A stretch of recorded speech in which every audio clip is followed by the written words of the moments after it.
მოგესალმებით სარკო სამზარეულოდან, დღეს მდეს შემოგთავაზოთ ნაპოლეონი ჭიქაში. ვიყიდე ფენოვანი ცომი, ავაბრტყელე და გამოვაცხვე. შემდეგ მომზადე კრემი, რძეს დავუმატე შაქარი, კვერცხი,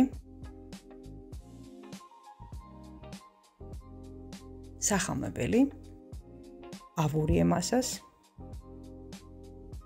მასის შესქელების შემდეგ დავუმატე კარაქი და გადავიტანე თაში.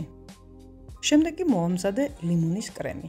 ავწურე ლიმონი, დავუმატე წყალი, შაქარი, კვერცხის გული, სახამებელი, ავურიე მასას. შესქელების შემდეგ დავუმატე კარაქი.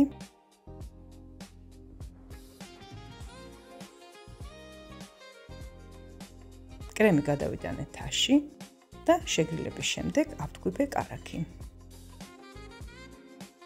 კრემი დავუმატე ეტაპობრივად და ზუსტად ასე მოვამზადე ლიმონის კრემი. შემდეგ ნაპოლეონის ნაფხონები მოვათავსე ჭიქაში, დავუმატე კრემი, ესეც ლიმონის კრემი და ასე ვაგრძელებთ ბოლომდე. ბოლოს მოვაყარე შაქრის ეგრეთ წოდებული პუდრა და სულ ეს იყო. გამოვიდა უგემრიელესი რეცეპტი ხელავთ აღწერაში, მე კი ამით დაგემშვიდობებით. დროებით.